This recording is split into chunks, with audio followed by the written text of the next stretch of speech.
Can you see someone's pain, even when they have no visible scars? I came back, but I left part of me on that battlefield. That was the first sentence I managed to say after months of silence. A silence that screamed louder than any explosion I'd ever heard in the war. From the outside, everything seemed in order. The uniform stored away, the medals on the shelf, the house in the same place. But inside me, there was wreckage no one could see. It's strange to return to a world that didn't stop while you were fighting. The streets remain the same. The familiar faces still smile. But you're not who you once were. War has this silent power to empty our hearts, to tear away peace without warning. And even back home, the soldier inhabiting this body is still at war. Have you ever been there? Have you ever tried to smile while your heart cried out for help? Have you ever felt surrounded by people but completely alone inside? I tried to move on. Work, family, routine. But every louder noise, every news item in the newspaper, every familiar smell, everything took me back to that place. That place where I left not only companions, but a part of my soul. That's why I talk about invisible scars. They're not on the face, not on the arms or legs. They're in the lost gaze, in the insomnia that won't subside, in the desperate attempt to appear strong. And the cruelest thing of all, no one sees it. And when no one sees it, it's as if the pain doesn't exist. Stay with me until the end, because what you're about to discover may surprise you. This story isn't just about me.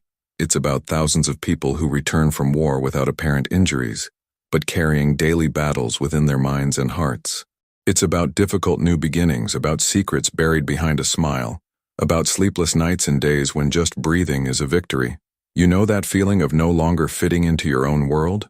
Of sitting at the table with the one you love and feeling like a stranger? I've experienced it. And the worst part is, oftentimes the person next to you has no idea what's going on. Because how can you explain a war that only you can hear? How can you ask for help when you yourself don't understand what you're feeling? But what if I told you that it was precisely in this emptiness that something began to change? That what seemed like the end was, in fact, the beginning of something unexpected? Yes, love entered the scene, but not in the way I imagined.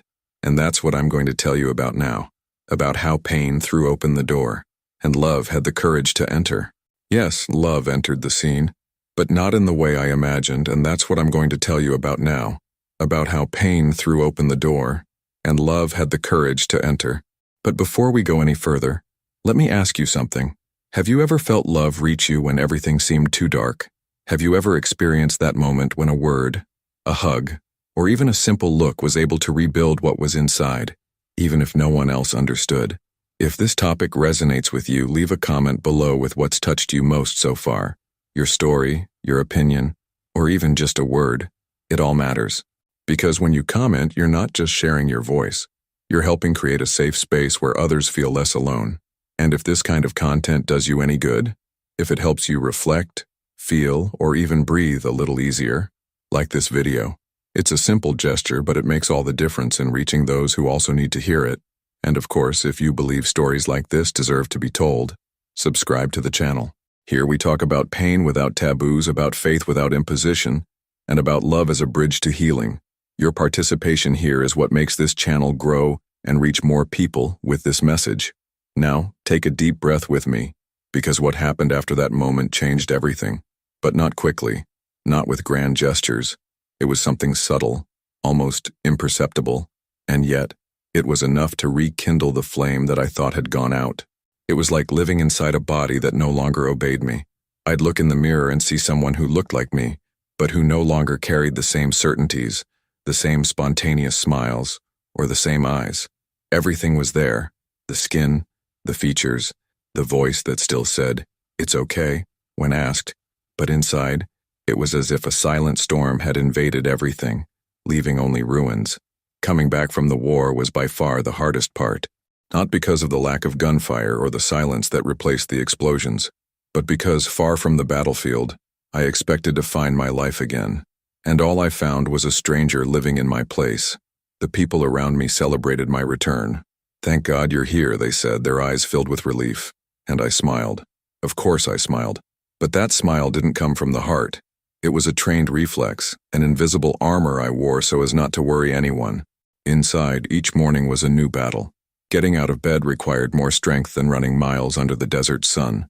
Sitting at the table with my family was like walking through an emotional minefield, where any word, any smell, any memory could trigger an explosion within me. It's strange to describe, but it's as if my body had returned, and my soul had been trapped somewhere between the last shot and the first silence. There was a disconnect between what I was experiencing and what I was feeling. While the world spun normally, inside me time seemed frozen.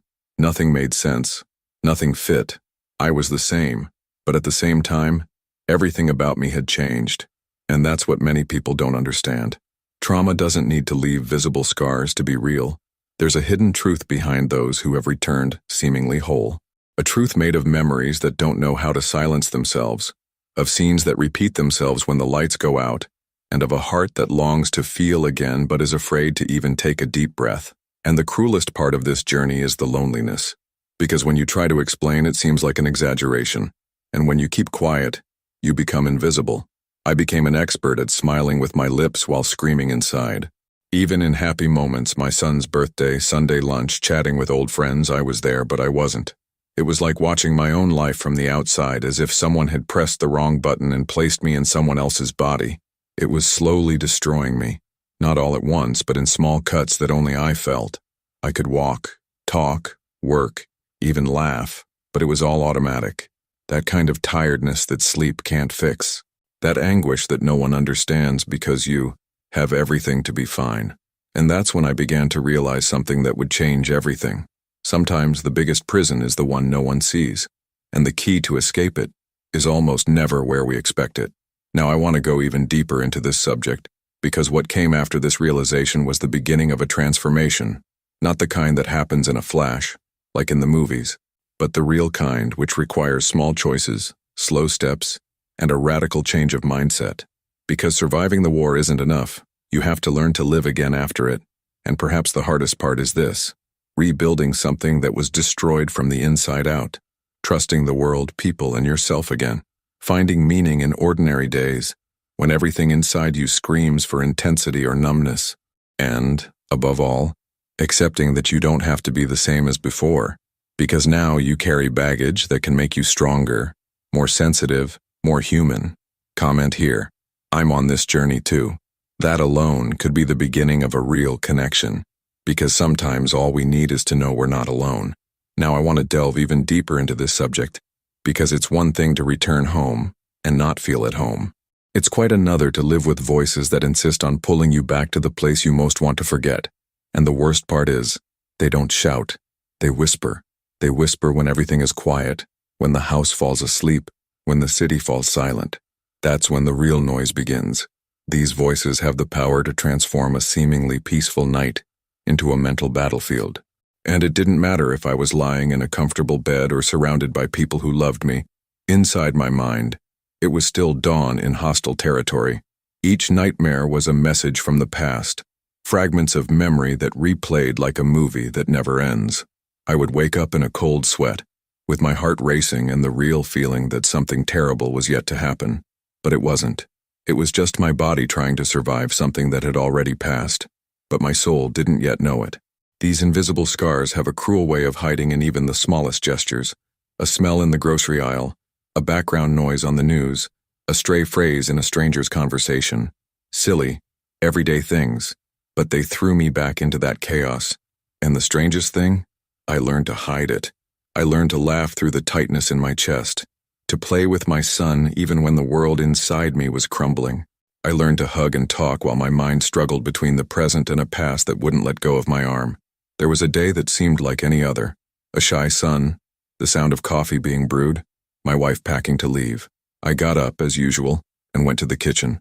I sat down, grabbed a mug, and rested my elbows on the table. But something was wrong. I couldn't explain it, only felt such anguish I could barely breathe. The cup began to tremble in my hand. My mouth went dry. It was as if time were crumbling around me. My wife asked me something, but I couldn't even answer. All I could do was get up and go to the bedroom. I closed the door slowly, sat on the floor, and cried, like a child, in silence. It was that day I realized there was no point in pretending anymore, that behind everything's fine was a universe crumbling, that the hidden truth I carried was beginning to leak out, and it was only a matter of time before it spilled over and hurt those around me. The most devastating thing about this process is the disconnection from the one you love, because you're still there, present, visible, touchable, but it feels like your heart is locked behind a door that even you don't know how to open. Sometimes my wife would look at me tenderly and say, "I miss you," even though I was right there in front of her. This hurt more than any physical pain, because it was true. She missed my real presence, my emotional surrender, my soul, and the truth, I missed it too. This journey taught me that there is no healing in silence, that trying to keep everything under control to appear strong all the time didn't lead me to freedom. On the contrary, it trapped me even more, and that there are hidden depths to pain that only those who experience it understand. It's easy to judge someone's behavior without knowing the weight they carry. It's easy to say it will pass when you're not trapped in endless nights, fighting ghosts no one sees. I began to understand that the decisions I made daily had a real impact, to pretend or to confront, to isolate or to open up, to fall or to ask for help. And none of these choices were easy, but they all came at a price. Silence, for example, cost me my connection with life. Vulnerability, as frightening as it was, began to restore meaning to the little things. Little by little, I realized that admitting my pain didn't make me weak. It made me human. This is the truth few people talk about. Behind a steadfast and silent soldier, there's often a man imploding inside. And it's not just about war. It's about all the internal battles we learn to hide. The fear of appearing fragile, the shame of not being able to be the same as before, the confusion of not knowing exactly where the hole began and why it seems impossible to climb out of it. But even in this abyss, there's something that can become a ray of hope, a look that understands, a word that welcomes, a hand that doesn't demand explanations. Sometimes the first step isn't fixing everything, it's just having the courage to say, "I'm not okay," because that, in itself, begins to dismantle the armor that prevents you from being touched. Comment here. That makes sense to me. It may seem like a simple phrase, but it can be the gateway to a real conversation. And sometimes just knowing that someone else understands starts to make a difference. Now I want to delve even deeper into this subject, because there's a part of pain that's perhaps even harder to face than the traumas themselves. The exhausting effort of appearing okay, pretending to be normal when everything inside you screams for help, waking up every day, wearing the right clothes, smiling at the right moments, giving short, confident answers as if the world were right. But inside, the world had already fallen apart long ago. I became a master at hiding. I disguised my crises with jokes, my absences with commitments, my pain with busyness. There was always something to do, a reason not to speak, an excuse not to open up. And in truth, it was fear. Fear of judgment, of disappointment, of being seen as weak. Fear that if someone truly saw what was going on inside me, they wouldn't be able to recognize me anymore. It's amazing how society trains us to perform strength. From a young age, we learn that crying is weakness, that silence is a sign of balance, that carrying everything alone is a virtue. And we grow up believing this, believing that if we're suffering, the best we can do is endure it in silence. A real man can endure. A real soldier can endure. And so, day after day, we build an armor that doesn't protect us. It isolates us. The hidden truth is that behind many static smiles, there's someone suffocating. It's as if we're in the middle of a party, with lights and music, but with a weight on our chest that doesn't match the atmosphere. You're there, laughing at jokes, commenting on the game, listening to politics, feigning interest in small talk.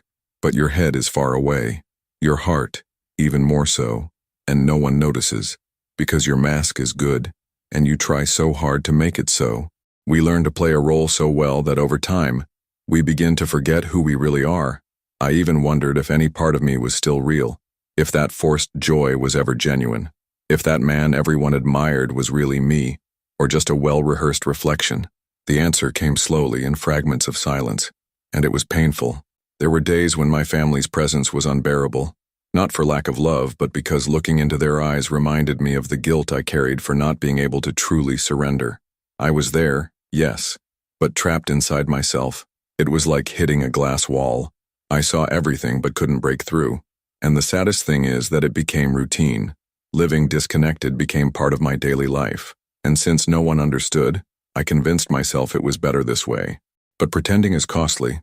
It costs energy, health, and bonds. It costs time with loved ones, sleepless nights, and empty days. It costs your very identity.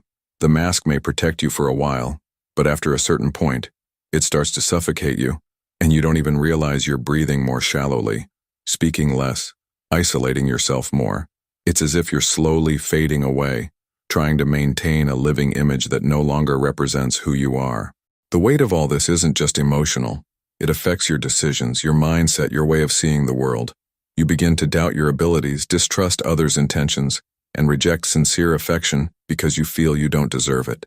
The transformation begins to happen in reverse. Instead of evolving, you regress. You close yourself off, you harden, and this armor becomes increasingly difficult to remove. But there's something that needs to be said honestly. The fear of showing oneself as fragile is often more destructive than the fragility itself, because it prevents the first step, the step of venting, asking for help, and having an honest conversation. And without that step, you remain alone, believing no one would understand, when in fact there's no shortage of people who are experiencing exactly the same silent battle. There's a real impact when we choose to live behind a mask. And it's not just personal. It affects relationships, children, work, dreams. And worst of all, we start to believe this is the only possible way to live, that there's no alternative, that being truthful is too dangerous, that opening up is exposing a weakness that others can use against you. But what if it isn't? What if vulnerability is exactly the path back to yourself? What if, instead of hiding, you could transform this pain into a bridge, into connection, into truth? Write it down. That makes sense to me. Because maybe that's the first step, admitting, even if in a simple sentence, that you're also tired of pretending. Now I want to delve even deeper into this subject, because no matter how much we think we can hold on to our armor indefinitely, there comes a moment when everything cracks, a moment when the pain surpasses the limit of silence and the body can no longer pretend. And when this collapse happens, it comes without warning. It arrives like a wave that swallows you without asking permission, and you sink, slowly, but without resistance. My day arrived quietly. It was an ordinary afternoon. Clear skies, little wind, and no apparent reason to fall apart. But there I was, sitting in the car, hands on the steering wheel, eyes fixed on some undefined point. The radio was on, but I couldn't hear anything. The sound seemed distant, muffled, as if the world had lost focus. And suddenly something inside me simply gave way. It was as if all the inner voices, all those memories I'd been pushing under the rug, had decided to scream at once. I felt my heart race, my breath hitch, a pressure in my chest as if the air had been knocked out of me. My hands began to shake, and all I could do was lower my head and let the tears flow uncontrollably. I didn't know exactly what I was feeling, but I knew I was breaking inside. And the worst part? No one knew. No one saw. I was just another car parked on the street. That afternoon, the thought that crossed my mind was one of the most dangerous thoughts anyone can have. Maybe it would be better if I wasn't here anymore. Not because I wanted to die, but because I no longer knew how to live. I no longer knew how to maintain that facade, how to continue walking with the shrapnel stuck in my chest, how to pretend everything made sense when, deep down, everything seemed to be falling apart. And no, it wasn't an impulse. It was the result of an accumulation. Years of swallowing pain, normalizing suffering, hiding fragility. It's as if life had become an emotional minefield, and I no longer had the energy to avoid the triggers. Each day was a bomb waiting to explode, and in that moment, it exploded. But the truth is, even there, at that breaking point, something inside me still fought. It wasn't big, it wasn't strong, but it was enough to make me take a deep breath, or at least try, and find a thread of reality to hold on to. It was that day that I understood firsthand that emotional pain has a physical impact.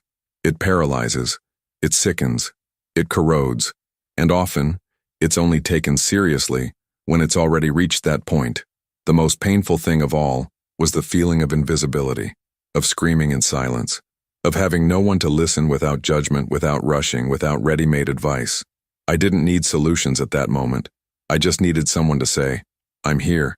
You don't have to go through this alone." But that someone didn't come. Not that day. And that's when I realized how much our society fails those who need it most. We learn to keep quiet, to endure, to move on, even when what we most need is to stop and be heard. It was at that point that the turning point began. Not because something magical happened, but because I could no longer pretend. When you hit rock bottom, You either give up or you start digging, even with your bare hands. And that's what I did. I began searching within the chaos for a possibility of reconstruction. I didn't know how, I didn't know where, but something told me that there, among the shards, there was still a chance, a glimmer, a tiny possibility of reframing that pain. The collapse wasn't the end, although everything seemed to suggest otherwise. It was the beginning of a completely new journey, a journey of facing the truths I'd hidden even from myself, of reviewing decisions, facing my inner shadows, shifting my mindset from survivor to one willing to rebuild. And this didn't begin with courage. It began with surrender, with the recognition that alone, I could no longer bear that weight. That same day, after the tears dried and my body stopped shaking, I didn't return home the same way. Something in me had given way, and not in the worst way. It was as if some control had slipped from my grasp, and as frightening as it was, it also brought me a certain relief, because finally, I no longer had to pretend I was whole.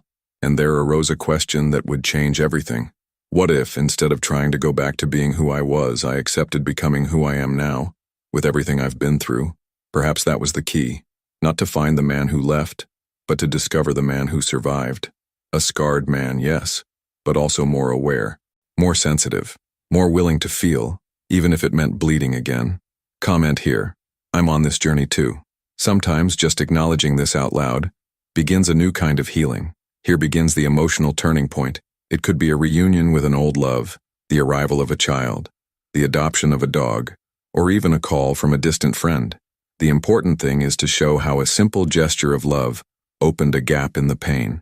Now I want to delve even deeper into this subject, because sometimes it's precisely at the moment when we no longer expect anything that something, or someone, pierces the darkness with a small but insistent light. And this light doesn't have to be grand. Sometimes it comes in the form of a simple gesture, a familiar voice on the phone, a memory you swore you'd buried but which appears like a breath of life. That's exactly what happened to me. After that day when everything fell apart, I closed myself off even more. Inside, it was as if I'd been bombarded. Only now, beyond the pain, there was the exhaustion of having hit rock bottom. I felt empty, as if I'd been drained of the will to try. Then, without warning, a connection changed the rhythm of that silent afternoon. It was a voice I hadn't heard in years, an old friend, the kind who knows you before the war, before the masks, before the scars. And all he said was, "I had a feeling you needed to hear that there are still people on your side." That sentence dismantled me, not because of its complexity, but because of its simplicity. It was as if someone had penetrated the heavy curtain of my pain and truly seen me. I didn't know how to respond. I just listened. And in that moment, listening was enough. It was as if a small part of me was being rescued, not from the past, but from oblivion. Because that's what prolonged pain does. It makes you forget who you were. It erases good memories, silencing affections. But true love has the power to bring that back, even if slowly. After that connection, some things began to change. Not immediately, because no profound transformation is quick. But something inside me began to open, as if that conversation had broken the ice that had enveloped me. And for the first time in a long time, I felt like leaving the house without a specific reason, just walking, feeling the air, looking at the sky, simple things I hadn't even realized existed. That same week, a neighbor I barely knew left a note on my door. It was nothing major. It just said her dog had had puppies and that if anyone wanted to adopt one, she'd be home later that afternoon. I wasn't going. Honestly, I didn't feel like it. But something drew me there. Maybe it was curiosity. Maybe it was the emptiness yearning to be filled by something alive. And when she opened the door and that wobbly puppy ran toward me, I felt something I hadn't felt in a long time. A genuine urge to smile. I can't explain it. But that dog became an anchor. He didn't ask questions. He didn't judge. He didn't expect me to explain my silences. He was just there, jumping, biting my shoelaces, sleeping in my lap. And somehow, that brought me back to myself. Love in the end is this. Presence without demands. And often that's all we need when our inner world is in ruins. These small experiences showed me a truth I'd forgotten amidst the chaos. Healing doesn't begin with grand gestures. It begins with connections, with people, and even animals, who, even without understanding everything that's going on inside you, remain. This has a huge impact, because we were made to be seen, to be welcomed, to be loved, even in the chaos. That unexpected love, whether from a friend, a dog, or a fond memory, helped me see that there was still life outside, and more than that I could still allow myself to feel, not all at once, but little by little, without rushing, without fear of being fragile. And it was in this movement that I began to understand that the pain that disconnected me from the world could also be the point of reconnection with it. It wasn't about erasing the past. It was about writing a new page with the awareness of someone who knows what they've lost, but also of someone who is learning to value what they can still build. Write it down. That makes sense to me. Sometimes, recognizing that light can come from where we least expect it is already the beginning of a new way of walking. Now I want to delve even deeper into this subject, because what seemed like a simple gesture, a phone call, a puppy, an unexpected note, revealed a hidden truth I'd never seen clearly before. Love doesn't need to understand pain to begin healing. It just needs to be willing to stay. And when that happens, something inside us begins to move, even if imperceptibly. In my case, love entered silently. It didn't arrive with promises, it didn't bring ready-made answers, nor did it attempt to fix what was clearly broken. But it was there, present, patient, observing my confused reactions, accepting my isolation, respecting my time. Sometimes, someone's greatest impact on our lives isn't what they do, but how they choose to be there, even when we have nothing to offer. I remember one particular night when everything was too quiet. The house was asleep, the dog curled up at my feet, and I, there on the couch, was trying to understand why it still hurt so much. I picked up my phone, scrolled through my contacts, and stopped at that name. It wasn't someone from my recent life, but it was part of my history. I took a deep breath, not daring to call, but just looking at that name, something calmed inside me. It was as if the memory of affection was enough to ease the weight of that early morning. On this journey of rebuilding, I realized that love, when true, has the power to reactivate parts of us that had been dormant, not magically, but like a spark that slowly ignites the soul. A short message, a sincere look, an unexpected gesture, small keys that unlock internal doors that pain had sealed. And, little by little, this affection began to change my mindset. I began to realize that I didn't need to go back to being who I was before the war. That idea, in fact, was a burden. What I needed was to learn to live as who I had become, with the scars, with the memories, but also with a new way of seeing the world. Love taught me this. That transformation isn't about erasing pain, it's about integrating it. It's about looking at it with compassion and saying, I know what you carry, but now you are no longer alone. This emotional shift led me to make small decisions that previously seemed impossible. Accepting an invitation, staying at the table with my family a little longer, saying thank you from the heart, rediscovering a song I'd avoided for years. And in each of these choices, no matter how small, there was an internal message that said, I'm coming back. Slowly, but I'm coming back.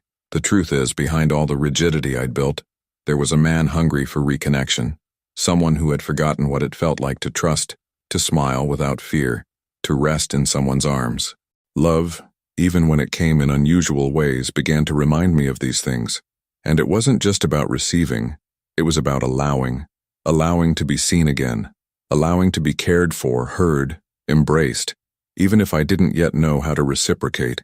There was a moment, on one of those silent nights when the dog lay down on my lap and stared at me, unaware of what was happening, but completely present, that shattered me once again, because there was the essence of what I needed, someone who would simply stay.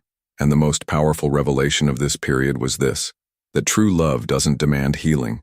It just walks alongside until it begins to happen. It wasn't quick. It wasn't linear. There were setbacks, there were doubts, there were days when I wanted to hide again. But for the first time, I knew I wasn't fighting alone anymore. And that changes everything. Knowing that someone believes in you when you no longer believe in yourself is a strength that cannot be measured. It's like someone holding a mirror up to you and saying, look closely, there's still life in there. And it existed. It still exists.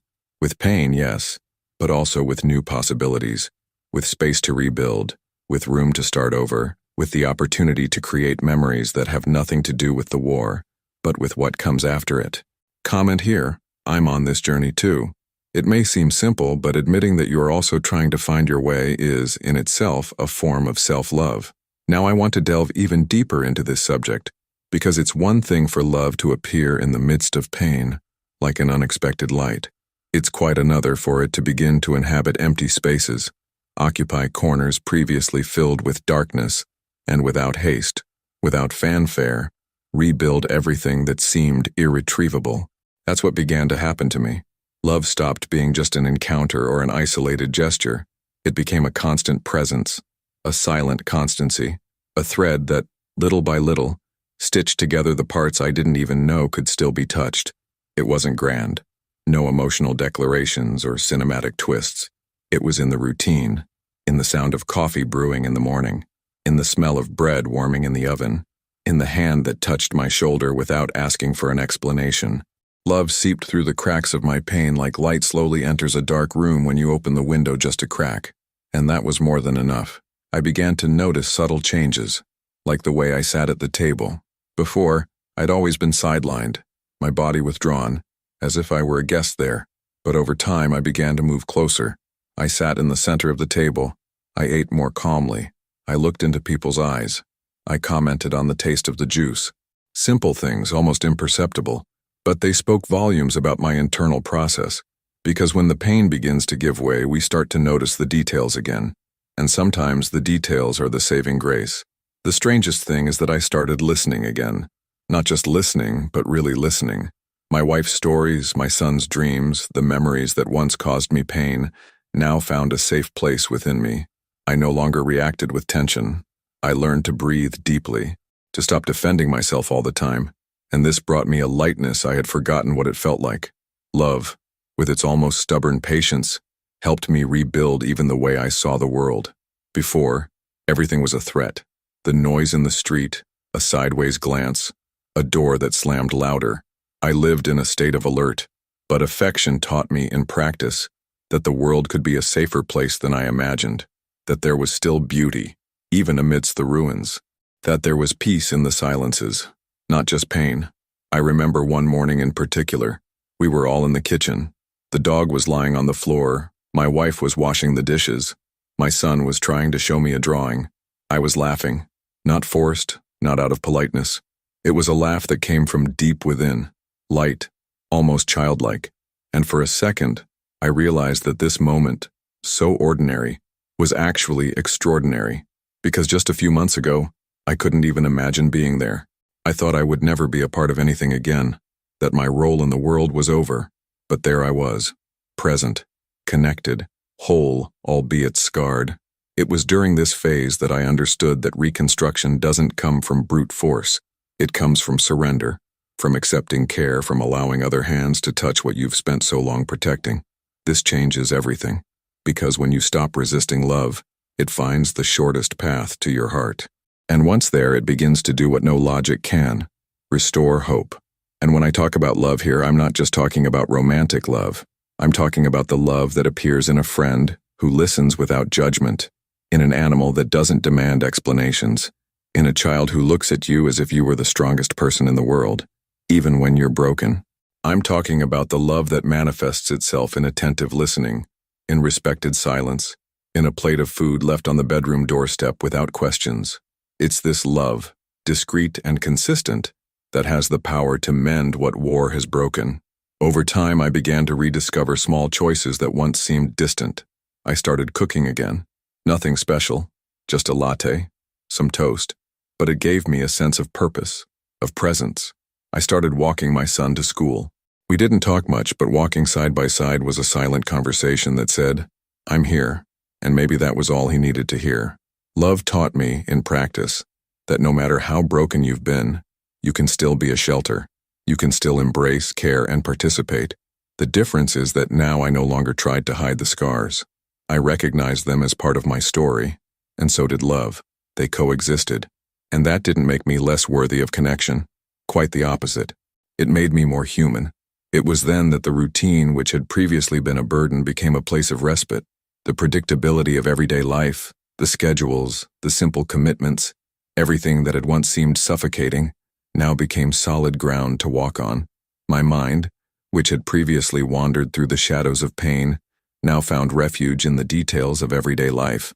The transformation was visible, not in grand speeches, but in the way I held the hand of those beside me. Write it down. That makes sense to me. Because sometimes, just by recognizing that love can be this space for reconstruction, the journey begins to take on new meaning. Now I want to delve even deeper into this subject, because even with all the reconstruction that love has brought, the scars are still there. They haven't disappeared. They haven't been erased by some magic formula or covered by new joys. But that's precisely what makes this part of the journey so real. They remain, but they no longer tell the same story. Before, each one was a reminder of loss, of trauma, of pain that wouldn't go away. Today, they are marks of resilience, of learning, of everything I had to go through to be here now, whole in my own way. At first, I thought my process would only be valid if one day I woke up and felt nothing, if memories stopped haunting me at night, if I could live through certain dates without my chest tightening. But I was wrong. The true transformation wasn't erasing what happened, but seeing it with a different perspective, a more compassionate perspective, a perspective that doesn't deny what happened, but learns to put each piece in its place. The pain still comes, yes, on random days, in moments of silence, in smells that appear out of nowhere, but now it doesn't dominate me. It passes through me and goes away. This shift in mindset made me understand that perhaps what was most missing in my life wasn't the absence of pain, but the purpose I hadn't yet seen in it. And this purpose began to emerge when I realized that what was crushing me could also serve as a bridge between those who suffer and those who don't know how to ask for help, between those who have returned from war and those who have returned from an internal battle, between those who carry wounds and those who are still learning to name them. I began to realize that my pain, if shared honestly, could serve as a shelter for others. That's how the desire to do something beyond myself was born, not out of heroism, but because, after so long living inside my own head, I finally understood that relief begins when pain finds a purpose.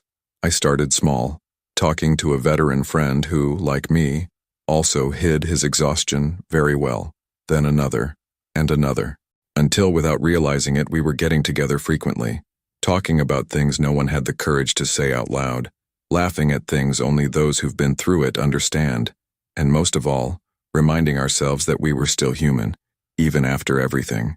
These meetings became an informal group. Then they became a project. Today, they help other soldiers and veterans open up. They recognize that what they experienced left deep scars, but that these scars are not a testament to weakness. They are evidence of survival. That war may have left scars, but it didn't take everything. Every conversation I have with someone in this group teaches me more than any therapy could. Because no one pretends there. No one has to appear strong all the time. We talk about what we feel, what we're going through, what we've hidden for years. And when one of them says, "I thought it was just me," I remember why this project exists. Because isolation is cruel, but sharing has an impact that goes beyond words. Today I see these scars with a different meaning. They're not a sign of defeat.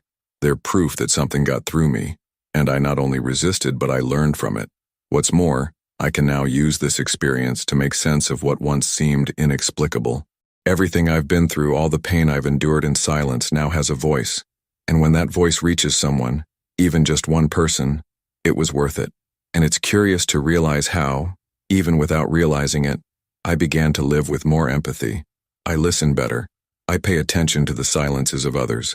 I read in their eyes what their words don't say. It's as if my own suffering has sharpened my perception of others' suffering.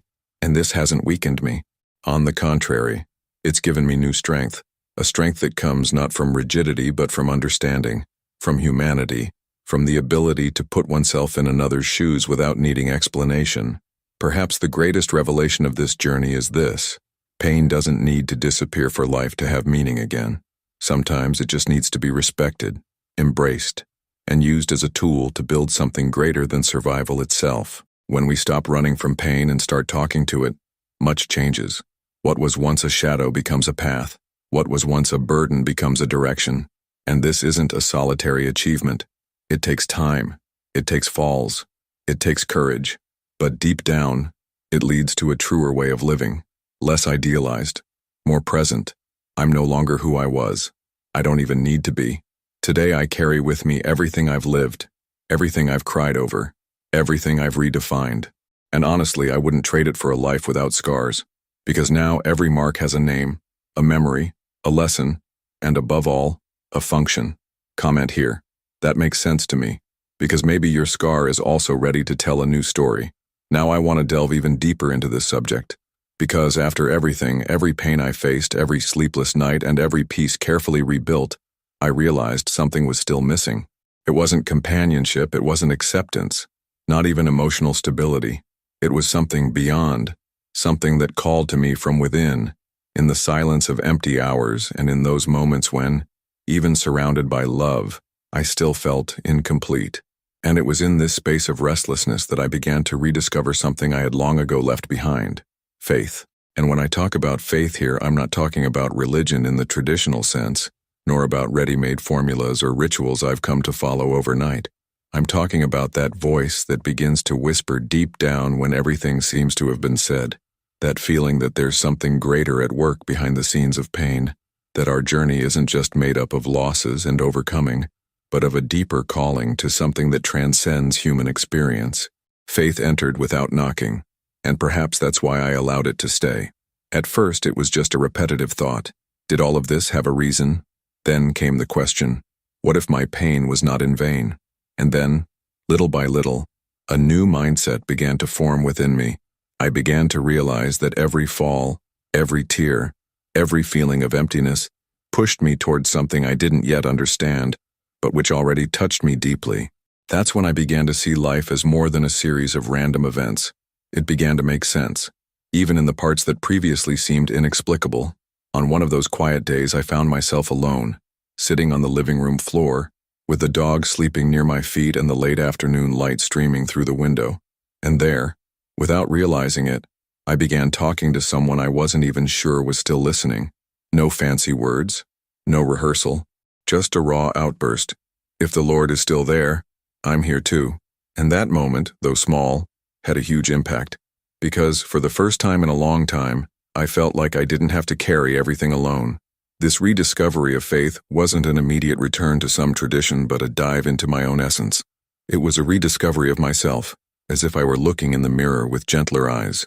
I began to understand that the identity I thought I'd lost, the one torn apart in war, stained by guilt, hidden by masks, was still alive, just dormant. And faith helped me awaken it. It was along this path that I began to reclaim something even more valuable: my purpose. Not the one based on titles or roles, but the one born from pain, transformed into a mission. I began to understand that my story wasn't just mine, that the wounds I carried served not only to remind me of what I'd lost, but also to build bridges with those still trying to get back on their feet. And this completely changed the way I viewed my existence. Spirituality gave me perspective. It showed me that there is no victory without surrender, that it is often at the very moment we feel most broken that God draws near, not to fix, but to dwell. And this revelation became a turning point in my journey, because it stopped being about me. It became about service, about giving back to the world through my vulnerability, a little of the hope I once thought I had lost forever. Over time, I began sharing more, talking to others not just about mental health, but about the soul, about purpose, about that existential void that so many people feel but almost no one knows how to name. And in these conversations I realized I wasn't the only one trying to find myself. I wasn't the only one with a broken heart trying to understand where all this would lead. This discovery brought meaning to even the darkest chapters of my story, because if they served to reach someone who was in the same place I was, then they weren't in vain. Today I still have difficult days. There are still moments when the memory weighs heavily, when the body feels it, when the mind tries to return to old patterns. But now there is something inside me that wasn't there before: a center, an anchor, a place I can return to when everything seems unstable. And that place has a name. It's called faith. Faith in a God who didn't demand perfection from me, but presence, who didn't wait for me to mend my ways before welcoming me, who didn't erase my pain but entered it with me and showed me that there was life after the darkness. This reunion wasn't planned. It wasn't strategically sought. It happened when I no longer had any answers. And perhaps it's always like this. Revelation comes when we stop trying to control everything, when we accept that being strong also means allowing ourselves to break, that existing fully requires courage to touch the wounds with truth. And that, in the end, it's in this truth that God finds space to act. Write it down. I'm on this journey too. Because when we start to look inside ourselves with sincerity, we realize that we are not alone, and that changes everything. Now I want to delve even deeper into this subject, because if you've recognized yourself in any part of this story so far, if any line has made you breathe differently, perhaps it's because you, too, are fighting an invisible war, the kind that no one sees, no one applauds, no one fully understands, but that consumes the soul from within, day after day. And if that's you, if you're in the midst of a silent battle against emptiness, against sadness, against the feeling that nothing makes sense anymore, then this part is for you. I know what it's like to don your armor early in the morning, even when your body and spirit just want to stay in bed. I know what it's like to smile with your lips and scream inside. I know what it's like to hold back tears in public and break down in the darkness of your bedroom. I know what it's like to try to appear strong to protect the ones you love, and forget to protect yourself. There's a kind of loneliness that, even when surrounded by people, sets in as if you've disappeared inside. I've been there, and no matter what your battlefield, whether it was the literal war or the emotional, spiritual, familial, silent war, the feeling is the same. The world keeps turning, but inside you everything seems paralyzed. But let me tell you something that only those who have been to the bottom can understand. Rock bottom can also be the floor. It's not the end. It's the exact point where you stop running, where everything that was a distraction loses its power, where the only thing left is you and God, or whatever you call this force that begins to move when you truly surrender. And that's where transformation begins. That's where the hidden truth of pain reveals itself. It didn't come to destroy you. It came to show you that there's something more, something you couldn't yet see. You don't need to have all the answers. You don't need to be strong right now. You don't need to have a plan. You just need to keep going, one day at a time, one thought at a time, one breath at a time, because rebuilding isn't about rushing, it's about decision. The decision not to abandon your own story, not to give up on being who you are, even when everything seems to have fallen apart. Because behind every rubble there's still life, and sometimes it's precisely in the ruins that light shines.